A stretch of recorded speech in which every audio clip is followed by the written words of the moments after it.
Okay. All right. Let me start with this. Okay. Happy Sunday. I need to tell you something that might make you uncomfortable today, actually. Okay. Not so comfortable. If you have a 529 plan, or if you're thinking about opening one, there's a very good chance it's quietly going to be working against your children. Okay. Not for them, but actually against your children. My name is Veer. So I'm a licensed financial advisor. Most importantly, I'm a parent as well, right? So just like you, a few years ago, I was sitting exactly in one of the webinars about kids' college savings plan, and I had I started thinking about starting a 529, right? I thought I was doing the right thing, and I thought I was being responsible, right? Now, over a period of time, I discovered three things that completely changed about how I thought about college funding, so to speak, right? Things that nobody, not even my CPA, my financial advisor, none of the single articles that I saw on the internet, like on Google at that time, right, about kids' college savings plan, none of them told me about what I'm going to like share with you, right? So here's my promise for the next 45 minutes, by the time we are done today, you will know three things that 95% of the parents actually will never get to know about, college savings plan. Okay. One, why the 529 plan you trust might actually be reducing your children's chances of getting the financial aid. Okay. Not increasing them, but actually reducing them. Second, the map of market risk. Okay. That most parents completely ignore. Okay. A single crash at the wrong time, it can erase years of savings. And I'll show you exactly that, how long it's going to take for that to recover. And the third thing, and this is a big one. Okay. I'm going to like show you a vehicle that funds college, protects your family, God forbid something happens, creates a tax-free retirement income, and doesn't show up on FAFSA. If you don't know FAFSA, I'll talk to you about it. But if you already know FAFSA, you know what I'm talking about, right? All these three in one. Now that might sound like a lot, right? You might think like, okay, when I first, how is it possible? Like one, what kind of investment I can start for my kids' college that's going to help me with all these three things, right? I was intrigued as well when I first heard about it. But today I'm going to walk you through the math, the logic, and also walk you through the real case study of a family. Which, in fact, I've been helping them to turn like $120,000 into like $10 million tax free. Okay. Now, before I get to the content, I want to make you a deal. Okay. If you like stay with me for the next 40 minutes or so, I'm going to send you an ebook with an exact play by play on how you can put this in practice and help you, give a head start for your child. Okay. There's going to be a cheat sheet. You can take to your CPA if you want, if you're working with one, and you can run through the math and get a sanity check if you want. Okay. Now, what I'm going to share with you is something that's so powerful that's going to change your family, the way you think about it, right? For the next 30 years, I'm not exaggerating. So I need a favor. So if you are able to, get into a place where you can make some notes, feel free to do it because the information is going to be very, very useful for you. Okay. So can I get a yes? Okay. All right. Now, one more thing before we go into, right? This is something that most financial advisors or financial planners don't talk about. If you go, and talk to them about a kid's college saving, the reason is later I found out. Okay, it's not that they don't know about it, but they have no incentive to share this information with you because the way they make their money has no bearing on how you plan for your kids' college. Okay. So with that caveat, let's get started. Okay. Now, this is JP Morgan's 2026 report, released just 9 days ago. It says tuition has is risen, it has gone up 914% since 1983. Not 91%, not 191%. It's 914%. That's a 10x, so to speak, right? Now, total student debt in America is 1.84 trillion. Let that sink in for a second, right? That's more than all the credit card debt in the country combined. Okay. That's 42.8 million borrowers with an average debt of nearly $40,000. Okay. And here's the kicker: 60% of American families don't even use a 529. Why? Because deep down, people sense that something is wrong with putting all their eggs in one basket. Now, I know what some of the smart engineers in this room are thinking. Show me the projections. Fair enough. I'm gonna look at this chart pretty much right below this. A newborn baby, was born today, attending a private university at 5% annual inflation. That's about $500,000 price tag, and that's for a 4-year degree. I'm not talking about medicine. Even public in-state is going to be like close to $200,000. These are not my numbers, right? These are from JP Morgan, College Board, and Savings for College, those websites. Okay. The dangerous thing is not like just knowing that, you need to be sure about what happens with the data. But let me show you something that most people miss about 529. So this is where all the families, who are putting together some kind of funds for the college savings. Now let's look at some of the popular, vehicle that most people know about. Okay, let me preface with something. I'm not against 529. Okay, let me be real. 529 is not a bad product. It has some genuine benefits, and I'm just listing them right here. Right, it's a tax-free growth. Yes, it has some state deductions. Some states, okay, it's easy to open, absolutely, right? But here's what your CPA or your friend who's advising you, you don't know, about the investment part, right? Probably that's what they pretty much like leave out, because it's not like they are bad people. They just don't understand the impact of 529. I hear this all the time, right? Oh, my CPA said 529 is the best. With all due respect to CPAs, I work with many of them, and some of them are in this room right now. CPAs are trained in tax compliance. They are not trained in risk management, right? They are not trained in FAFSA, or they're not trained in estate planning. They know about directions, but they might not know about all the 5 critical flaws you are about to see right now. Now, ask yourself this: if your child gets a full ride scholarship, or decides to start a business, now not go to college, or they want to like go to a trade school, right? What happens to your 529? You pay taxes, and you take 10 and you pay the 10% penalty for each dollar, and then you take it out. Is that correct?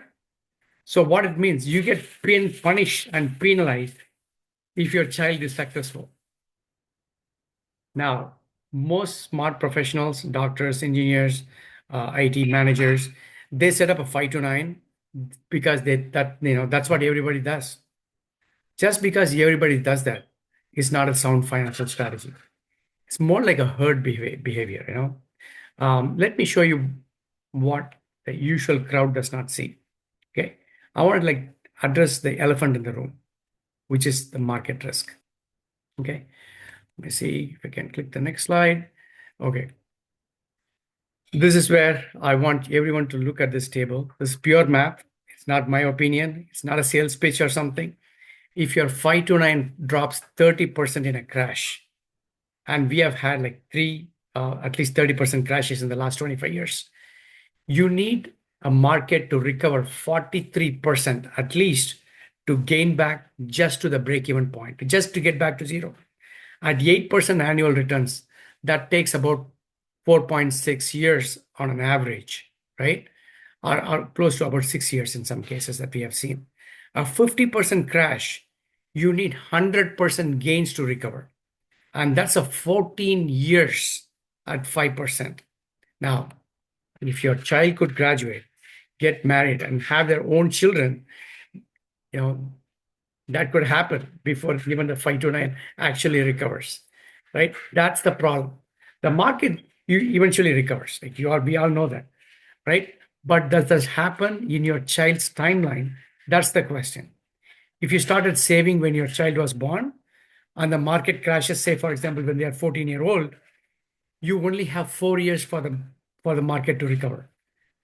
The math doesn't actually care about your how optimistic you are.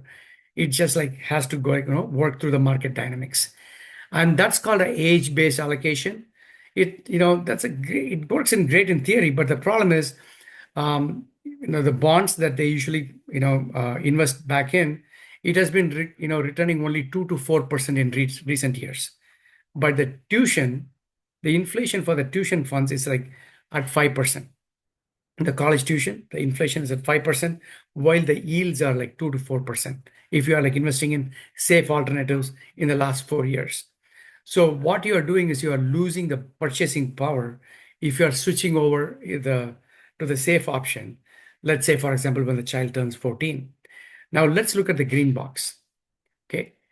There's something called an IUL. I'm going to like introduce you as an alternate strategy. So IUL has a 0% floor. What does it mean? In 2008, when the market S&P 500, it dropped like close to 38%, and IUL strategy got a 0% return that year. That means it never went down. It did not go down negative 37. It stayed at zero. It did not go down even 1%. And the next year, when the market rebounded, they captured the upside. No recovery was needed. It did not have to like build up from a deep hole, right? Now, if you want to like, say this in a very dramatic way, I can say this: zero is your hero in this strategy, right? Whenever the market fluctuates, you would rather be on a zero than be on a deep hole. Now, let me show you about the FOFSA trap. What is the FOFSA thing trap that nobody's talking about, 529? Here's the irony that should make in every parent. If you're a parent, I'm sure if it will make you super angry, right? You save, you thought like you have, you are right, you're a very good parent and you're a very responsible parent, and you start at 529. Now you do the right thing, and the FAFSA looks at that 529 and says, oh, you got money, great, then I'm going to give only less financial aid for your child. You're literally being penalized for being responsible, right? And that's especially painful for our Desi community if you're a Desi, because many of us are dual income IT holders making, at least 200K or more, right? So we think, we don't qualify for aid anyways, and that's a wrong approach. Financial aid isn't just need-based. Many schools offer merit-based aid, and your EFC affects all those packages, even merit-based grants.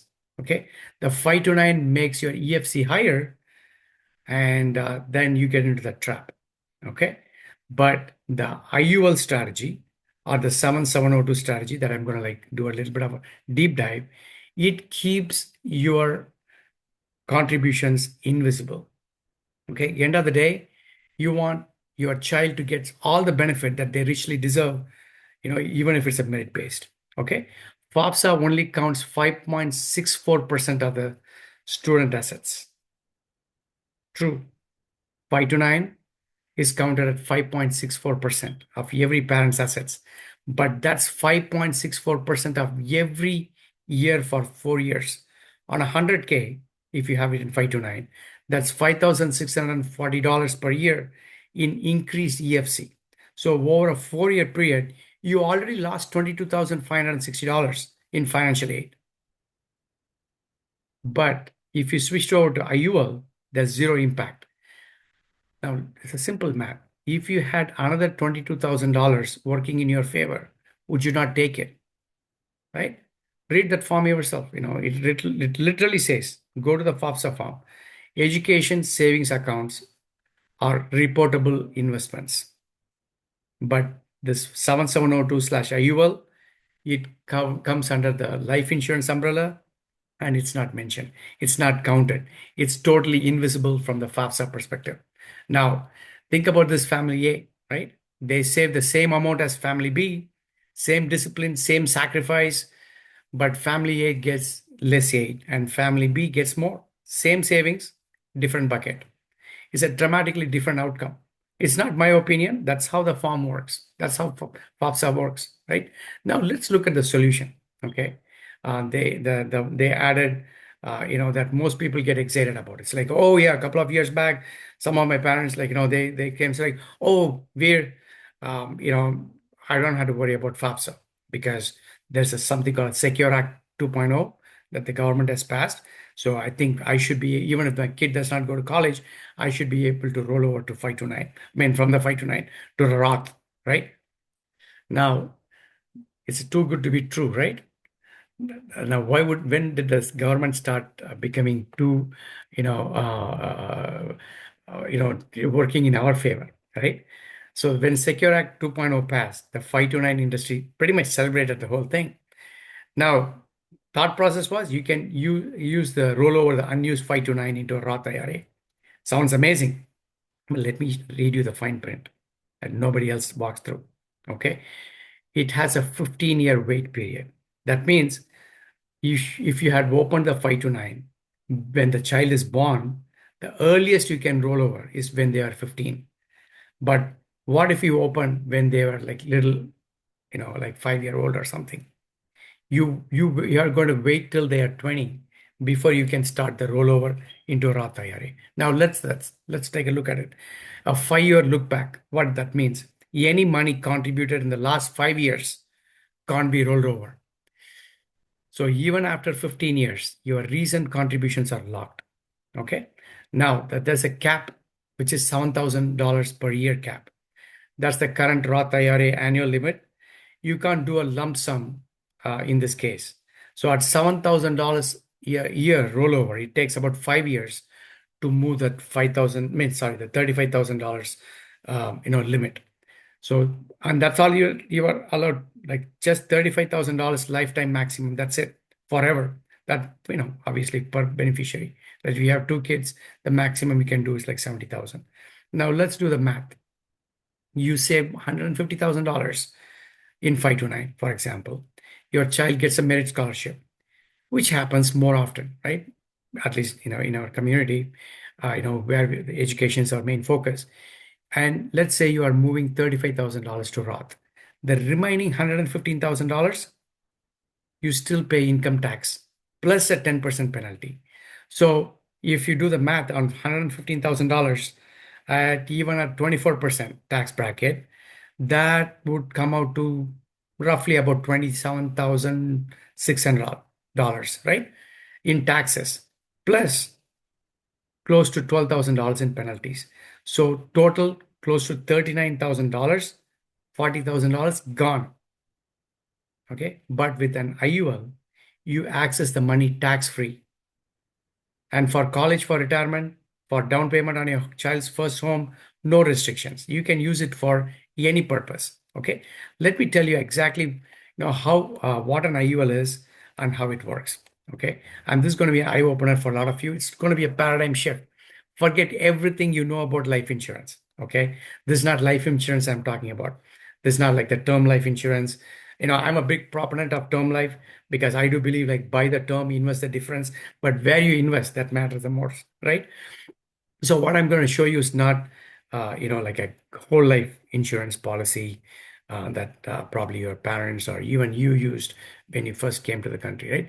It's a completely modern engineered financial vehicle. That's how I like to call it. It's like almost a Swiss Army kind of Swiss Army knife kind of a vehicle, right?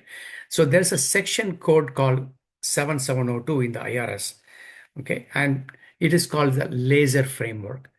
And once you understand it, you will never look at a college savings the same way. Okay, let me walk you through what the laser is all about.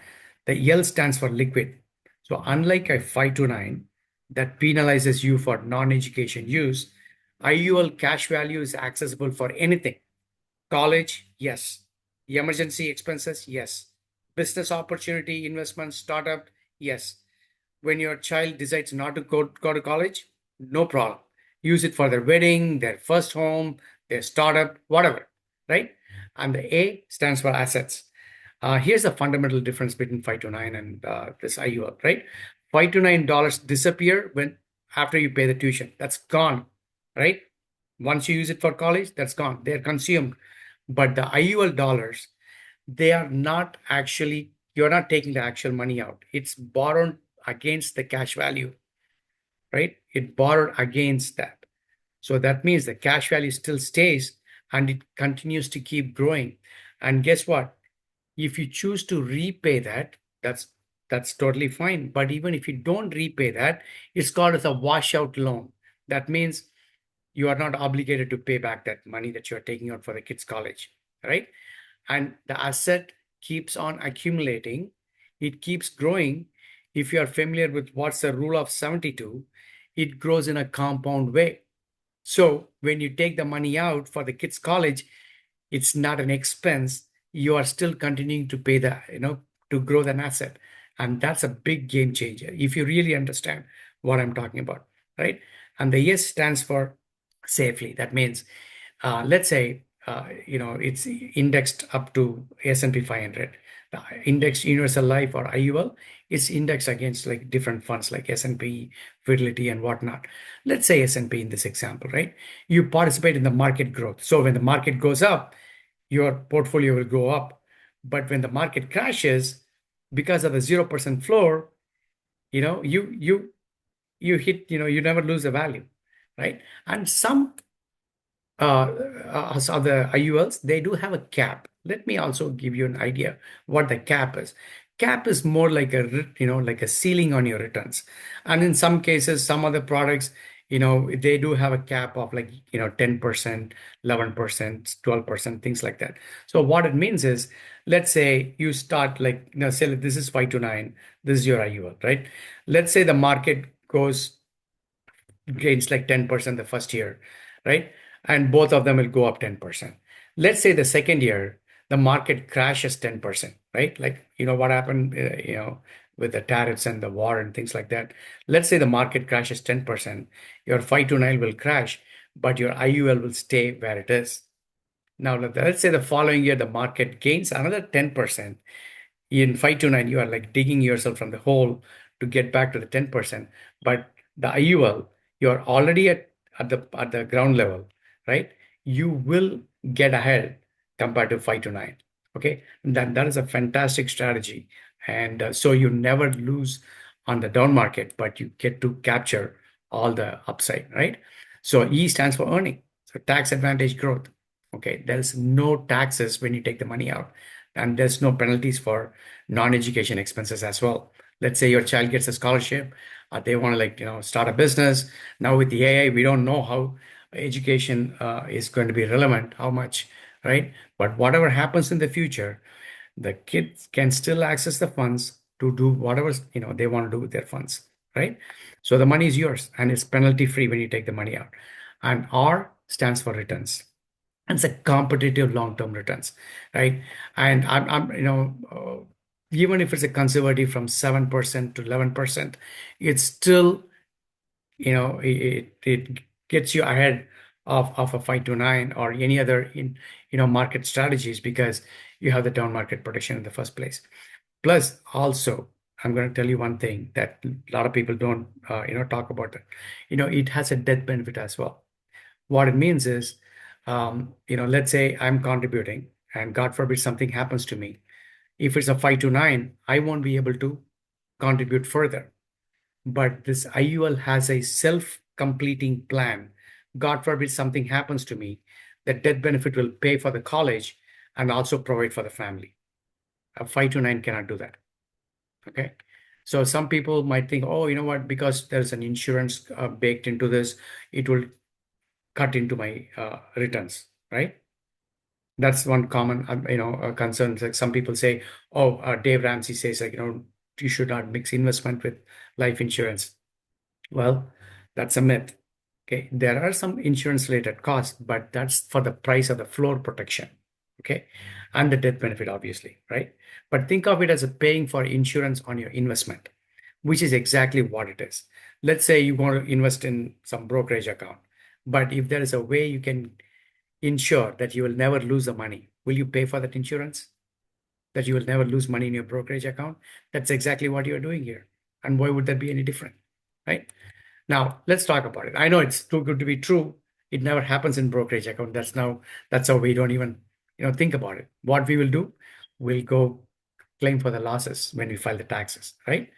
Well, that's the money lost is lost. Okay. Now that, any which way, so we'll talk more about it later, right? Now, let me show you how IUL actually works. Okay. I'll make this really simple. There's three steps. First, you pay a premium. Think of it like as a investment, okay, like a monthly or annual or quarterly. So your money goes into your vehicle, which is considered as an IUL policy in this case. Your cash value grows. That's the step two. It's indexed to S&P 500 or Nasdaq. But when the market goes up, you participate. But and there's a floor of zero when the market crashes, right? As I was talking about. That's pretty much the genius of this product. Now, step number three. When it's time for college, you borrow against the cash value, not withdraw. Borrow. Why does it matter? Because policy loans are tax-free under the current tax law. And even, the government decides to change something like down the road, guess what? All the tax laws are grandfathered into the past. So if you start this, even like 10 years down the road, if the government changes the rules, they can, the grandfather rule will still stay. So, it won't be applicable to you in your case, right? And the cash value now, because it's considered as a loan, the cash value keeps growing in value even after you borrow. Okay. Now think of it as like a home equity line of credit on your house, right? You don't sell the house to get the money. You borrow against it. Okay. The house keeps appreciating. Same concept with IUL. You borrow against the cash value keeps growing, and you pay yourself back over a period of time if you choose to. Okay. Now, let me talk to you about the tax buckets. Most of the money sits in one of the two buckets. It's either like a tax advantage bucket or tax later bucket or tax now bucket. So the money that we make in our W-2 income or 1099, it's tax now, right? So you have to pay the tax before it even comes to your bank account. Tax later is your, 529 and your 401ks and, your IRAs, right? But this IUL is a tax advantage bucket, just like your Roth.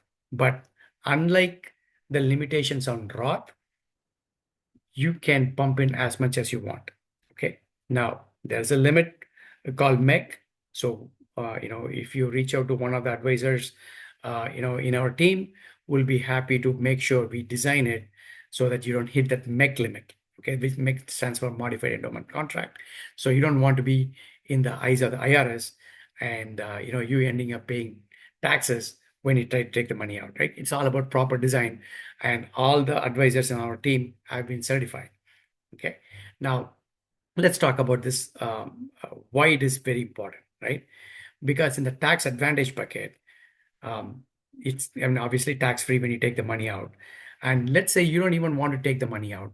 Okay. But if you compare that to other bucket like tax later bucket, there's something called an RMD rule. That I'm sure you're familiar with what's an RMD rule. That's called required minimum distribution. By age 72, if you don't take the money out, you have to end up paying a lot of taxes. And if you try to take it before 59 and a half, there's a lot of penalty as well, right? But here in this case, there's no penalty, no RMD as well, because it's a tax advantage bucket. And 5 to 9 only covers education. The IUL covers education, retirement, emergencies, and also there's something called the living benefits. So if we set up a one-on-one session, I'll be happy to explain what the living benefits that this covers as part of our strategy. Okay. Now let's do a comparison that everybody has been waiting for. Okay. I know you've been like, okay, tell me actually head-to-head comparison. Okay. This is what it is. Okay. This is a slide. I want you to take a screenshot if you want to. Take out your phones, take a picture of this, because this is the conversation you will have with your better half today, right? Tonight, that will be, right? So this is a purpose. 5 to 9 is education only. IUL covers education, retirement, emergencies, and also create a legacy for your next generation. It's like one vehicle versus like a one trick pony, which is a 529, right? Now, market risk. 529 has full market exposure. Your child's college fund can lose 30 to 40% in one single crash. IUL has a 0% floor, so you never go backwards. Okay, let's talk about FAFSA. Okay, 529 is counted as a parent's asset, but whereas IUL is invisible. Same savings, but different tax treatment, right? Now, death of saver. Okay, this is something very personal because we've been seeing a lot of GoFundMe happening, in our communities, and this is real, guys. Average, GoFundMe raises about $50,000 to $100,000. Now, think about it. Like for a family's obligations, financial needs, that's like nothing. And compared to a college education, that's like, you know, it does not even cover for one kid. Okay. Now, this is one thing that pretty much should keep you up at night. Okay. If you're saving in 529, something, God forbid, happens to you, right? I don't know, all this different stories we've been hearing, right? GoFundMe's, car accidents, heart attacks. The contribution immediately stops after that, right? The fund may not be enough, right? But with IUL, the death benefit kicks in immediately and it pays out. Your kid's college is guaranteed, and that's how it's like self-completing in nature, right? Now, let's look at the non-education use of 529, right? Let's say, for example, the child gets a scholarship. The 529 penalizes you actually, but in fact, the IUL rewards you. That's an extra benefit that you can get out of IUL, right? Now, for some of your parents, if you are a parent, you thought uh, tuition and boarding is the only expense, but kids have discovered something massive. That's called DoorDash or Uber Eats. Oh my God, that bill comes out of nowhere, guys. You better watch out. But any which ways, I know some of you are thinking, oh, there should be a catch. Yes, there should be costs, right? There should be something. Yes, there are some costs, and I'll be totally transparent with you, right? So there are some insurance costs, and there are some caps on returns, and you need to fund the policy properly. That's the most important thing. You need to work with someone, an expert on our team, who can help you to fund the policy properly, right? And I will address all of that. But first, look at this table and ask yourself, how many of these 10 features, you know, head-to-head comparison, how many of them do you think the 529 is winning in them? Count them. It is actually zero, guys. Okay. So, Satish, I'll address the concern, right? If you have a question. So, pretty much 529 wins on zero features in this comparison. And that's not my opinion. It's a structural design of the product. Okay. Now, let me show you a real case study. So, I'll take the questions at the end. Okay.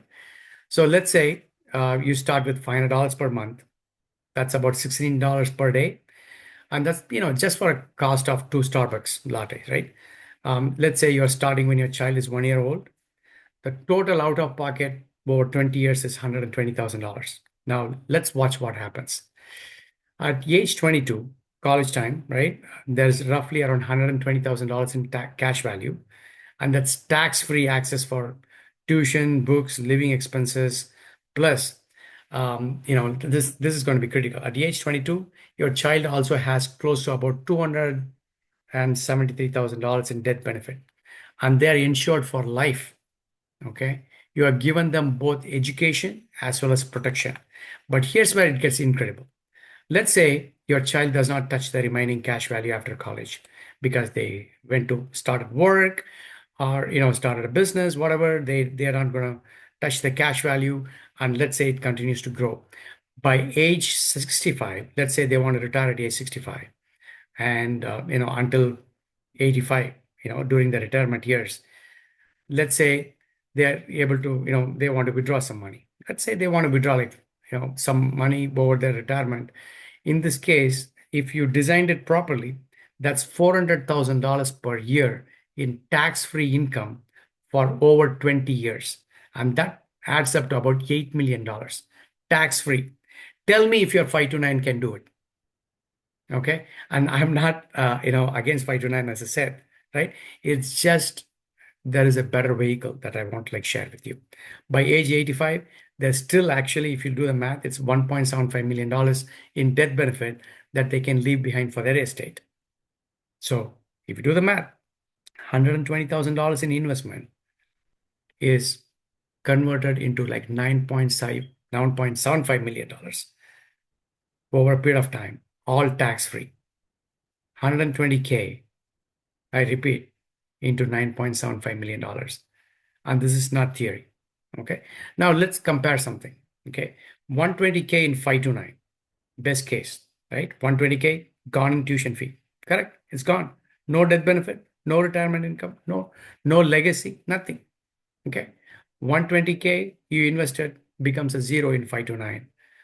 Or the 120K that you are investing, you want to convert that into $9.75 million. Okay. I don't have to argue with you because the math is there. It speaks for itself. And again, these are hypothetical illustrations.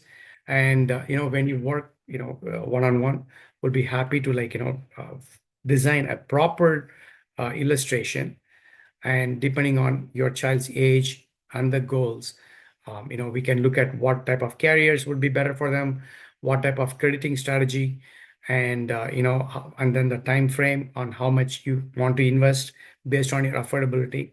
We'll be happy to structure something that's going to be helpful in your particular scenario, right? Now, sometimes people like to see proof. I am like one of them, right? I don't blindly believe in something. And this chart is worth 1,000 arguments. Let me walk you through it. Both lines start at the same value. That's $500 per month. Same discipline, same hard work by the parents, same commitment. For the first 9 years, the 529 actually looks better, right? Because in good years, the 529 has no cap. It captures all the market returns. But then year 10 happens. Okay. If you want to read up on something, I want you to read up on a couple of financial concepts so that you can understand the beauty of this. There's a concept called return of, it's a sequence of returns risk. I want you to do your homework, write it down. Sequence of returns risk. And the second concept I want you to understand is called reverse compounding. Okay. Once you understand this, all your questions will be gone. Okay, these are not my concepts, these are financial concepts. Okay, so mostly some of the questions, if you learn to understand this, you will be fine. Okay, because when year 10 happens, like 2008, for example, when the market crashed 38%, look at the red line. It drops significantly. Not just the gains, a chunk of your principal is also gone. And then it takes years for that to recover. Now look at the green line, the IUL. Year 10, it doesn't go up because the floor is zero, right? But it doesn't go down either. It holds steady. And the next year, it captures the rebound. By year 18, college time, the IUL has more money because it has, it never had to recover. That's the power of zero, the 0% floor, right? Now, but what if there's no crash? Now, valid argument, right? What if there's no crash? In a ideal world, right? There will be no crash, right? In a perfect world, when the 529 would definitely outperform, right? But if you look at the market over the last 18 years, right? We have had 2000, okay, 2008, 2020, and 2022, four major events. And now I'm not even discounting what is happening right now. Okay, we don't know how prolonged this is going to be. Okay, and what the market value is going to be. If you have 401k, you can take a look at it. If you have 529, you can take a look at it, right? The impact is going to be there. The scar is going to be there for quite some time by the time it recovers, right? In this case, you are not just saving for college, you are protecting your child's education from market timing. That's the sequence of returns risk I'm talking about. The IUL gives you the peace of mind that the money will be there when the child needs it. Now, let me tell you the most important slide in my mind, which is the self-completing feature. Okay.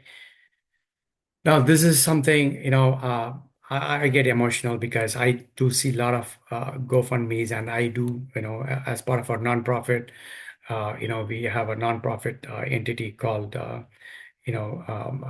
Financial Literacy Seva Foundation, and we do a lot of, work with that during, for parents going through, the GoFundMe scenario. I want to talk to you about something which is uncomfortable because something nobody likes to talk about or even think about, right? But as responsible parents, we must, right?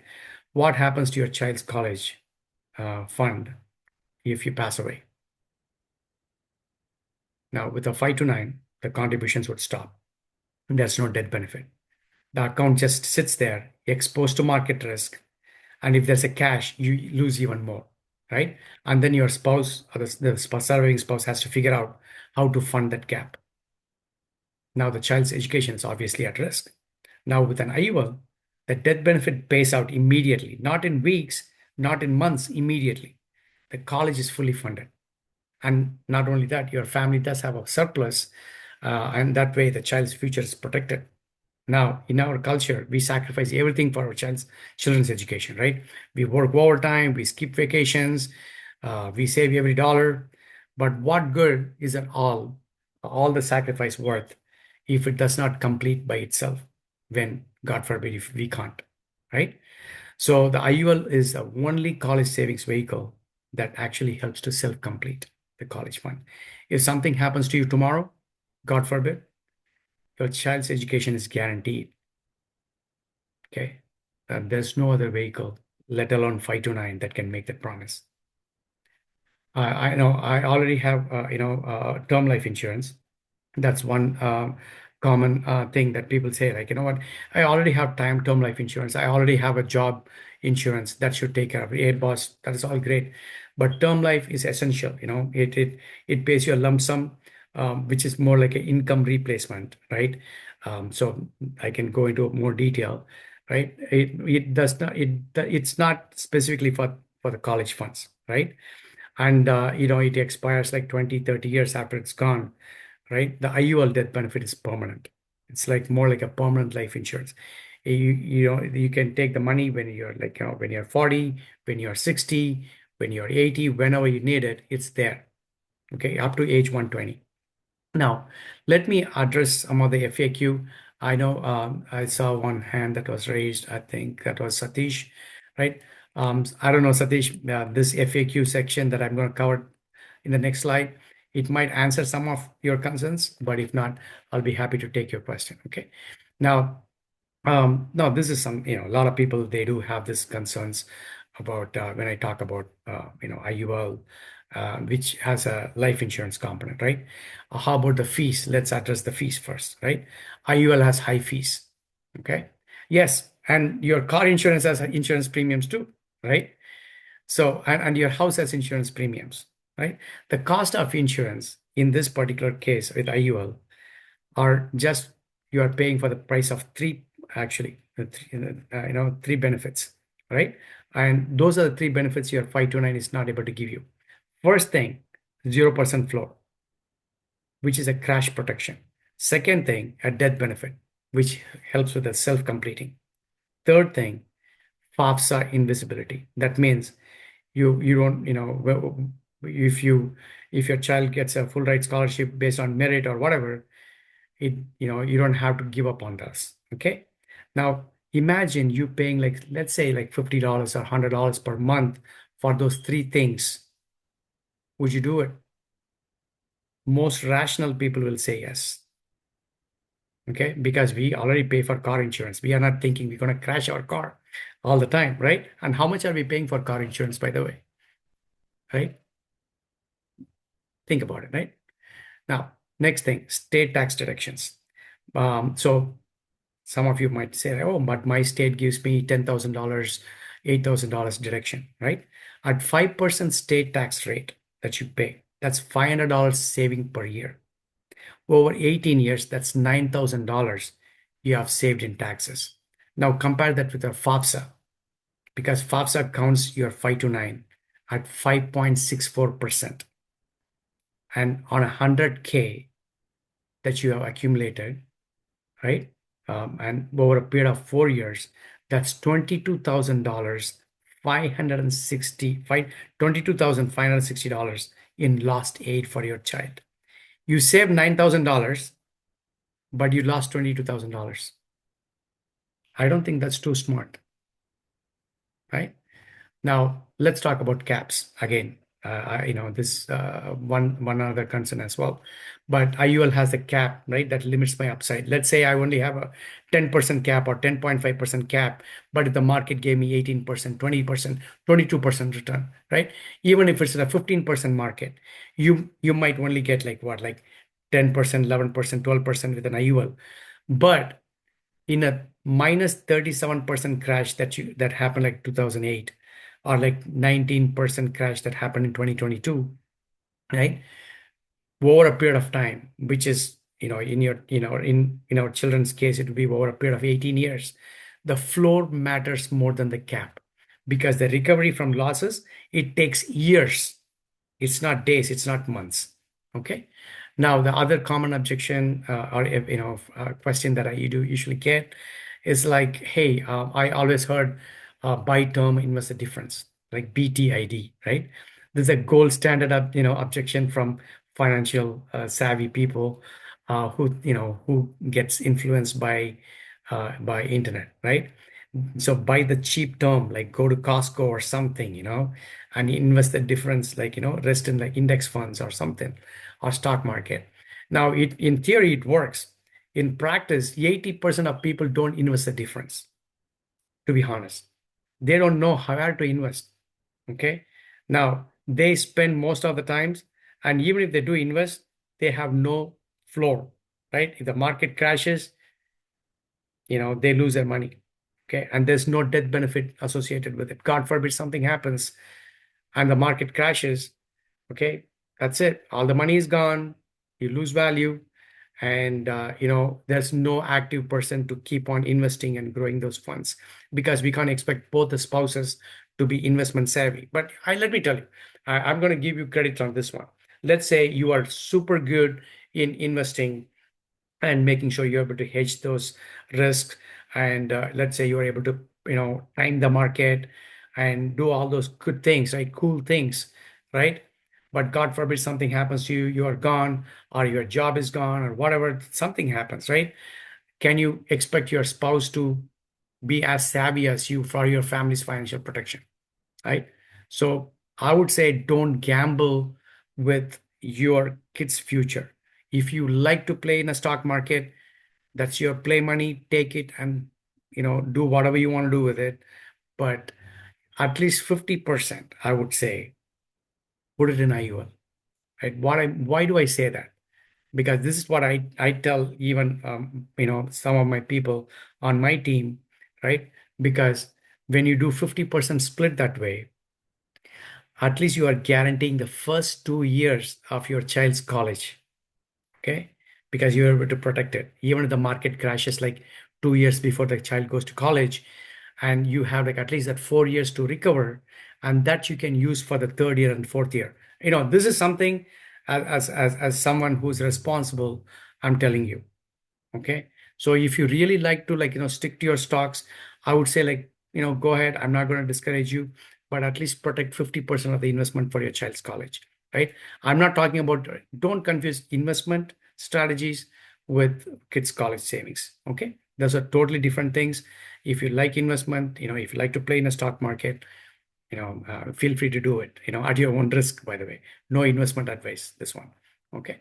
Now, most common thing people do after a session like this, they go to YouTube, they do go to Google, and they say, oh, Dave Ramsey says IUL is bad, right? With all due respect, okay, Dave Ramsey gives excellent advice to people drowning in credit card debt. But he's not, he's not advising dual income, desi professionals with 200K plus incomes. He does not think about H1B visa considerations. Okay. And he's not going to think about children headed to competitive universities. Okay. His target audience is totally different. People who come to him are people who are struggling financially, or have some kind of a different strategies in their mind, not specifically for kids college. Okay. Now, Susie Arman, same thing, right? General advice for general audiences. You are not general. Your tax situation, your career, your family goals, they require specific strategies. Okay. So don't try to box yourself into a generic scenario, right? So we'll be happy to give you a one-on-one consultation, and we are not going to charge you for that. So if you have further questions, feel free to like discuss that. Okay. Now let me bring it all together. Okay, with a summary of all the things, right? Um, this is what I want. Before I close, I need to show you why all of this matters, because it's not just about college savings, it's about what happens after college. $1.84 trillion dollars in student loan debt. Okay, 42 million borrowers. Average debt $40,000, and average time to repay, that's 20 years. That means your child could be paying off student loans until they are 42 years old. And I have a client who is 70 right now. 70 is still paying off his college loans. And it's not from his 20s. He did his master's, when he was like in his 40s. Okay. And everything adds up. Okay. Um, think about that. You can't buy a house, you know, for a lot of kids. And these days, with everything happening, the Gen Z, that's a totally different story. They can't afford to buy a home, and they delay the marriage, and they can't save for their kids' education because the cycle keeps repeating and it compounds to the next generation. Okay. That's definitely not what we want for our kids, right? And JP Morgan and EBRI, they found that 25% of borrowers decrease their 401k contributions when loan payments resume, right? That means student loans are literally stealing from your own retirement or from your kids' retirement. A 2.7% reduction in a 401k starting at age 22 can easily cost for your kids at least 150 to $300,000 in retirement savings over a period of time by the time they are retired. And 42% of borrowers, they make trade-offs between whether they have to make a loan payment or even basic necessities like food, utilities, healthcare. That is America in 2026. Okay. And in our community, we came to this country looking for opportunities for better lifestyle. We work even 60 hours, 80 hours in some cases, okay, in a week, so that our next generation don't have to start from scratch, right? But if you don't plan correctly, our children most likely will graduate with like $40,000 in student debt, like a chain, you know, around their ankles. Okay. Now we have a choice right now. Okay.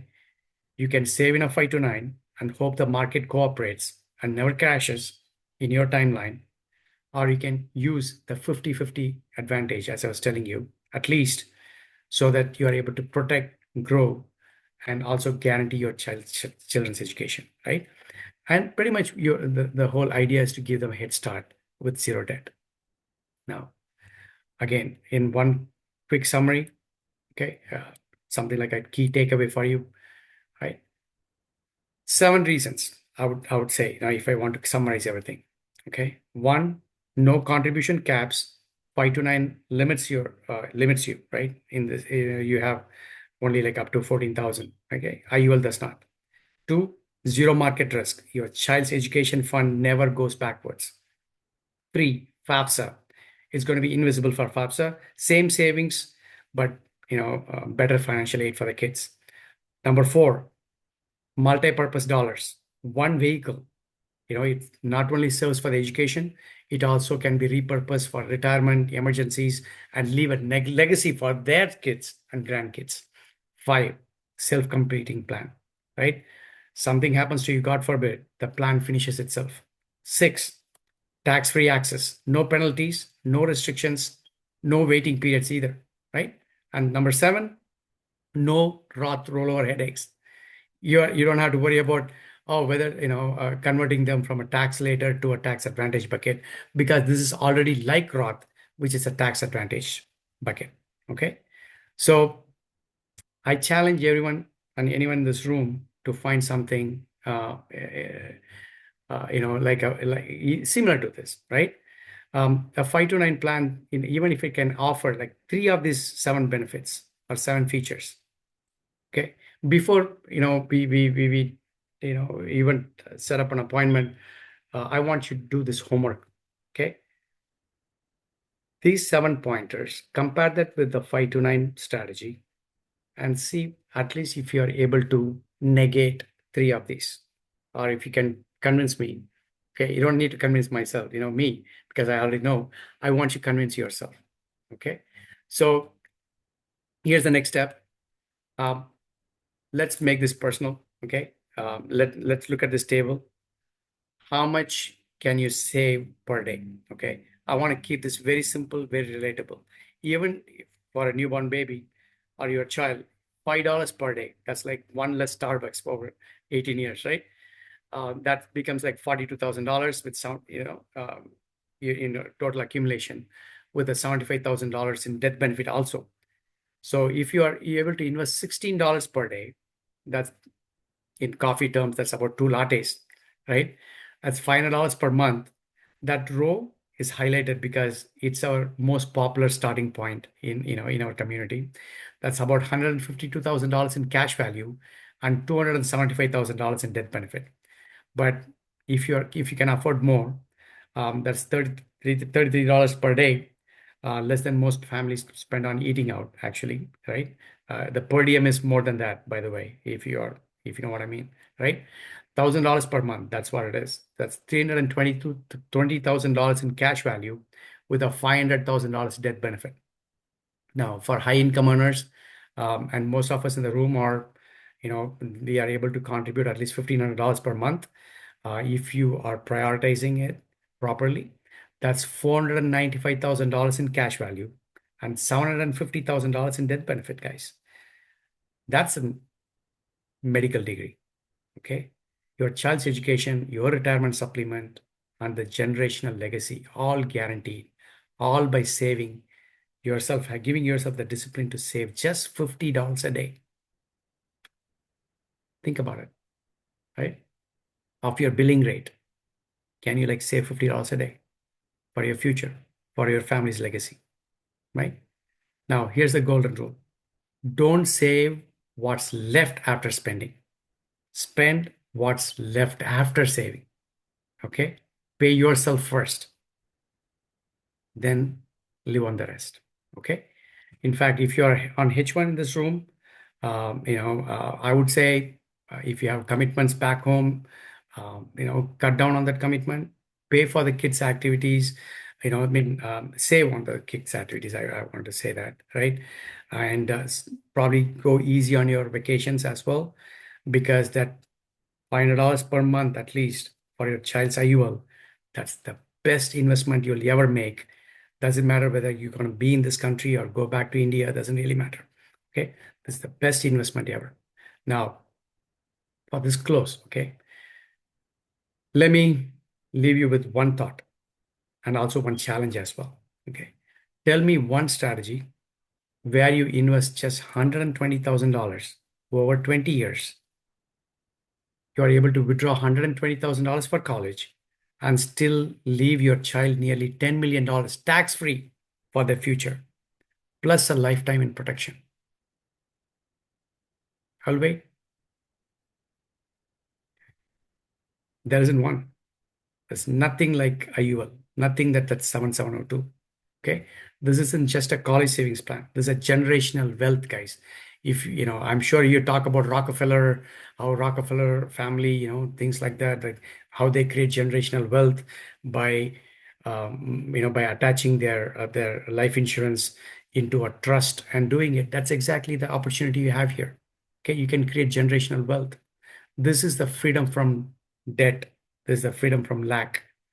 Okay, this is the gift that keeps giving for your children, your grandchildren, and beyond. But here's the thing, okay? The best time to start an IUL, and I'm going to give it to you, right? It's when they are still young. Every year you wait, the math, it actually works less in your favor. The cost of waiting is actually really real, guys. And we are giving a complimentary, session consultation session on college planning strategies. Okay. And it's not a sales pitch, it's a genuine, customized analysis of your family situation. So get back to the person who has invited you, and they should be able to set up, a guidance plan and answer any questions that you have, right? And if you want to schedule something on my calendar, feel free to scan this QR code or my Calendly information right there, right? If you want to text me, my number is there. Just say college plan, and I'll get you on my calendar this week. Okay. Now, dozens of family, right, across, I don't know where you live, which city, right? I live in Virginia. I live in the DMV area, Northern Virginia. You could be in Chicago, Dallas, Atlanta, Texas, I don't know, right? They're already, there are a lot of families who are making this shift because now they are more awareness and now they are able to sleep better at night, right? Knowing this one thing, that the children's education is protected. It's no longer hope, it's guaranteed, right?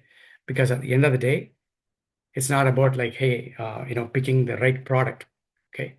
It's about making the right decisions so it does not limit the options for tomorrow, okay? Thank you for your time. And with that, I think we can stop for today. And if you have any specific question, get back with the person who invited you. And I hope I was able to answer all the questions, okay? So with that, we can call it a wrap for today. So my number is there. Feel free to reach out to me anytime. You can text me or send me on WhatsApp. I'm always there to help you. Okay. All right, guys. Take care. Have a great rest of the day.